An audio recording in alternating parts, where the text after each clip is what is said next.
32x. 6 times more powerful than 3D, 40 times more than Super NES. There is no 32-bit Super NES. Are we gonna see the games or what? Show me!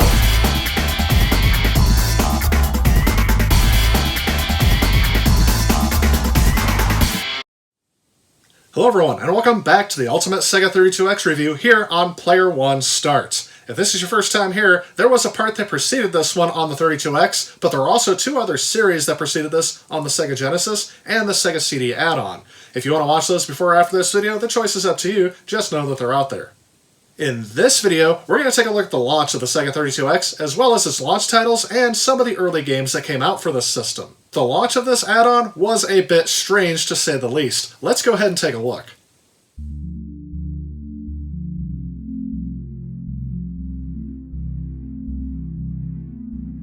The launch of the Sega 32X is not very well documented today. That is perhaps due to the fact that this had a very short-lived time span to begin with, and it was quickly forgotten close to the time that it launched. Despite the fact that Sega also announced that the Sega Saturn would launch in Japan slightly before the US release date of the 32X, the console actually sold quite well at first, reportedly outselling the supply that was available at launch. At the time of the launch in North America, there were 3 games available, which were Star Wars Arcade, a console exclusive, Virtua Racing Deluxe, a much-needed upgrade over the Sega Genesis version, and perhaps the biggest motivating factor for US customers at the time would have been the final title available at launch, and that would be Doom. Doom had become the killer app of the early 1990s. You could rarely find a PC that didn't have a copy of Doom, and it was beginning to spread its way across many consoles. In fact, how well a console could handle Doom was touted as a feature of some of these consoles. 2 other games were also available by the end of 1994. Those included Cosmic Carnage, which was a kind of Mortal Kombat with aliens style game, only not as good, and a nearly arcade-perfect port of the game Space Harrier. And although the Sega 32X only accepted cartridges, it could take advantage of CDs with the addition of the Sega CD add-on as well. Titles that would be released before the end of 1994 for the CD 32X included Corpse Killer, Supreme Warrior, and Slam City. So yeah, this was an interesting launch to say the least. And since the game launch library is so small, we're actually going to take a look at all of the rest of the games that came out by the end of 1994. So let's go ahead and get started.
Star Wars Arcade was released as a launch title in 1994 for the Sega 32X. Its gameplay is very similar to that of Atari's 1983 Star Wars game. Players pilot an X-Wing or a Y-Wing in first or third-person perspectives and battle Imperial forces. Electronic Gaming Monthly scored this game at about 6.25 out of 10. The reviews cited excellent graphics but repetitive gameplay and complained about the limited movement. For me, my opinion of this game has been about the same. It definitely shows off what the graphical capabilities of the 32X could be, but it reminds me more of like a tech demo and less of a game. Unfortunately, I think the only draw to this game is the fact that it is a launch title for the 32X, and if you're a Star Wars fan, you may be entertained by this for at least a little while before getting bored of it very quickly.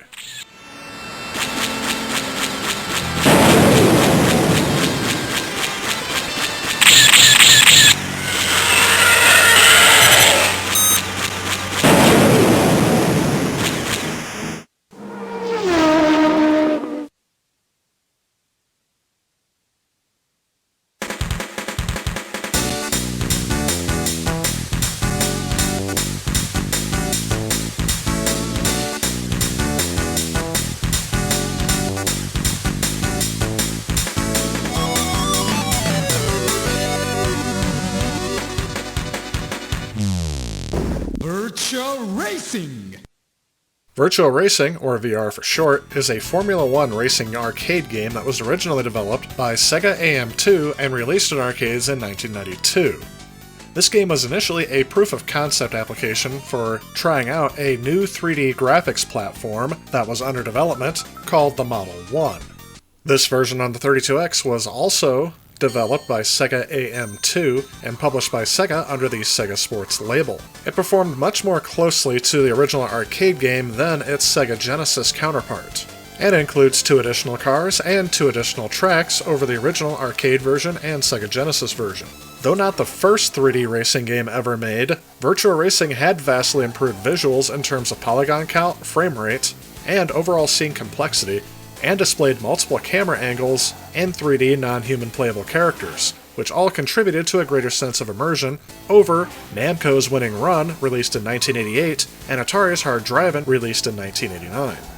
Add in the arcade addicting style of gameplay that Sega mastered in the early 90s, and you're left with a very solid title that performs well on the 32X, has a great soundtrack and appealing graphics even to this day, despite the dated look.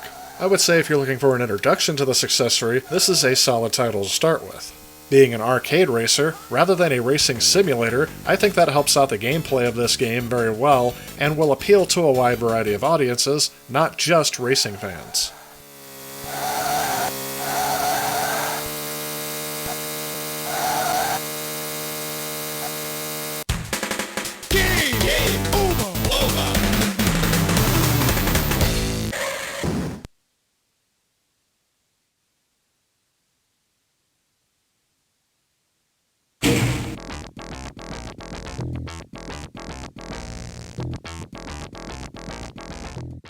Doom on the 32X was a big deal at the time. The Super Nintendo had their own version of Doom ported without any need of expansion, but it was heavily criticized for its chunky graphics and slow performance. And the port for the 32X was touted as being very close to the PC version, in fact closer than any other console of its time. Whether or not that was true, it set the expectations for gamers extremely high. Would it live up to the hype? Well, this version is actually plagued with some issues. There are missing or clipped levels, and worst of all, the graphics are still horribly pixelated, and the screen resolution is actually smaller as it runs inside of a window frame.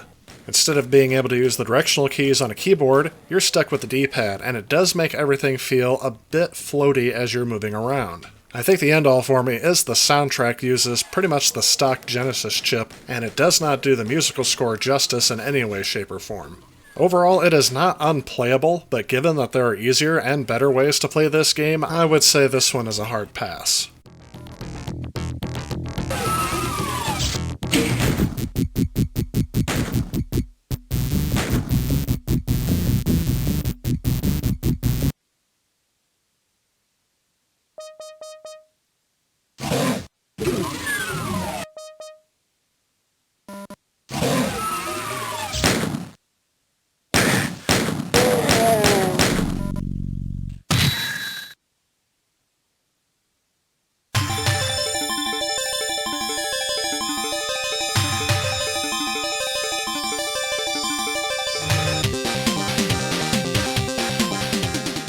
Cosmic Carnage is one of the only original games to appear on the 32X, not being a port of a game from another system or arcades. This is essentially another 2D fighting game, considered by some to be a spiritual successor to Fighting Masters, as this was done by the same game developer. It is essentially another take on the fighting games that were coming out in the 90s, like Mortal Kombat and Super Street Fighter. However, it is not that good of a game. Producers of the game said that the game was rushed to completion to get it out in time for the Sega 32X's launch, with former Sega of America executive producer Michael Latham stating that when the game showed up, they didn't even want to ship it. This game was released to mostly negative reviews, with rating scores going around 50%. For the casual gamer, I don't think you'll be as frustrated with this as you will be bored. The game is overall presented in a poor presentation style, with the graphics not really being overwhelming, and somewhat distorted by its scaling effects, and the musical score leaving a lot to be desired. Add on to that the stale and repetitive gameplay, and you have a pretty mediocre title. Overall, I wouldn't go too far out of your way to collect this one.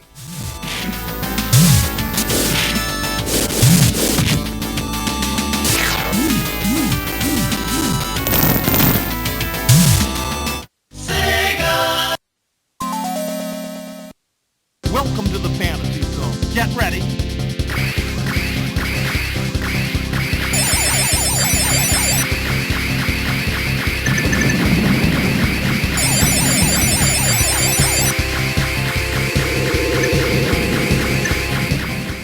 Alright, so I've talked about Space Harrier before in the Ultimate Sega Genesis review, as well as the Ultimate Sega Master System review. The only thing I can say about this game is that I am truly and utterly impressed at this port. This is the first example on home hardware that Sega put out an almost arcade-perfect port of this game. Compared to the home versions that Sega put out before this game, I would say that this is phenomenally and leaps and bounds better than the other two.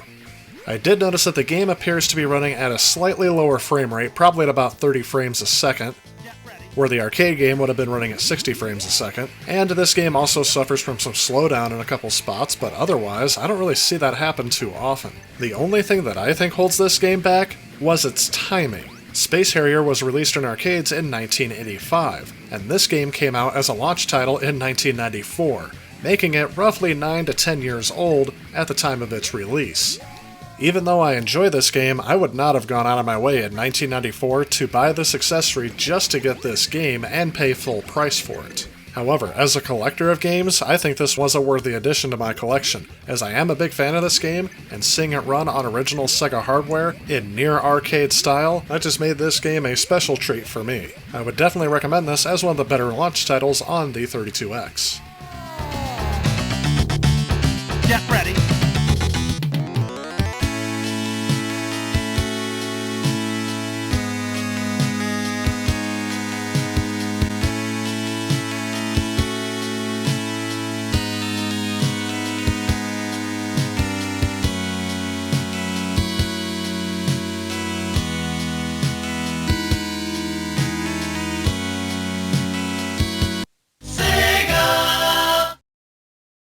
So overall, here at the start, we don't really have an impressive launch lineup. However, in this instance, Sega also remembered their fanbase on the Sega CD. This would allow game developers to take advantage of the large storage space on CDs, as well as use all of the graphical enhancements of the 32X. Let's take a look at a few of those games as well that were released close to launch.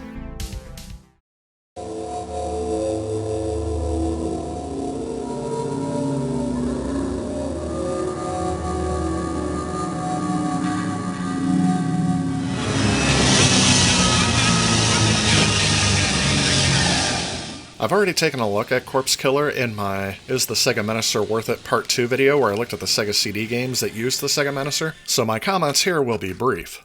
Basically, this game is going to play almost exactly the same, only now the video quality is upped just a little bit. The video is almost the same size, but the details of the video are significantly increased with the 256 color palette they were able to use with the 32X. Again, I enjoy this game just only on the fact that it feels like I'm playing through a bad horror movie, and I find the corny acting and the cheesy scenario to be just a bit humorous. Of course, even with the enhanced graphics, the FMVs do not live up well today, and there are other versions of this game with better FMVs that I would recommend over this one. But if you're looking for games to enjoy on your 32X, I would give this one a try, but don't be expecting to get hours of gameplay out of this game.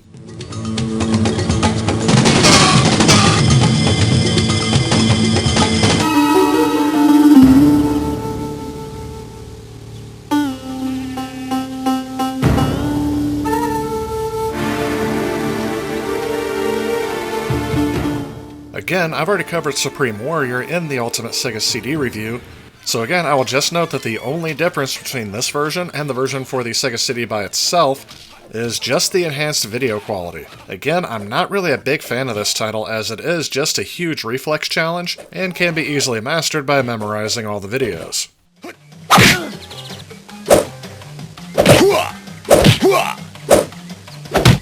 I hope you're ready. The slam, slam, slam city. If you're committed to hard hit, good written. Cause ain't nobody taking stick and Scotty Pippen. That's a bad foursome. I tell you what, dominate the court, earn some real respect. You and me will play one-on-one. What do you say? You want some of this? You got it. Now here's a game that I did not review before because I didn't own it until this review. This is Slam City with Scottie Pippen. It is the first FMV basketball game, and in my opinion, should probably be the last too. Scottie Pippen not only stars in the game, but also performed the title theme song. So we can skip past some of the obvious shortfalls of this game due to the static and unchanging nature of full motion video. I'll just go right to the gameplay, and it is again kind of a memorization and reflex challenge, but it kind of goes beyond that as I have no idea how I do anything successfully in the game at all. There are some things I do find nostalgic about this game, such as Scottie Pippen himself being in the game and actually being able to see a first-person perspective while you're one-on-one with Scottie Pippen from back in the 90s. But the gameplay of this game just ruins it for me. I don't find it fun or entertaining whatsoever, and like a lot of full-motion video games, I actually enjoy watching the videos of the game rather than actually playing them. And this opinion is not just limited to me. There were several game critics at the time that gave the game a bad review, citing that the controls were very inaccurate, or that they were lagging in some way. Overall, this is another title I wouldn't lose sleep over if it wasn't in my collection, and I don't really think I'll be back to it anytime soon.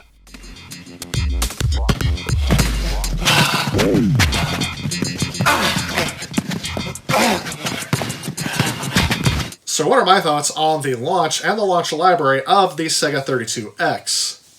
Well, the only thing I can say for sure is that Sega had an okay launch. And that's not really something you really want when you're trying to launch the latest and greatest. You want a lot of excitement, and you really need a lot of games to hook people in that are very good.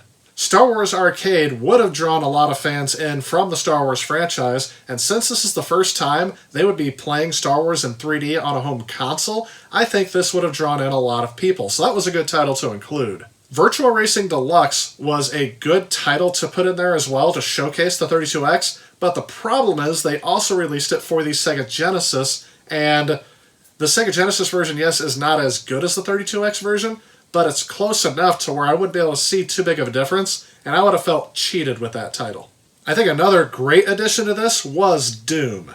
Doom was kind of the killer app in the early to mid-90s, and I don't think you can find a computer in the mid-90s that didn't have a version of it, whether it was the shareware version or a pirated version, and that was definitely something that would have hooked people into the 32X so that they could play Doom on their home console. In terms of other games that we covered in this video, I think Cosmic Carnage is a solid pass. I think at this point in time, when everyone was making clones of all the fighting games like Street Fighter, Mortal Kombat, I was burned out on it very quickly, and Cosmic Carnage just doesn't live up. And just throwing games out there like Space Harrier. This is a game from the mid-80s, and yes, this is a near arcade-perfect port. Today, I appreciate this very much because I really like seeing consoles that were able to duplicate as close as possible to the arcade, but in 1994, this would have felt to me incredibly dated.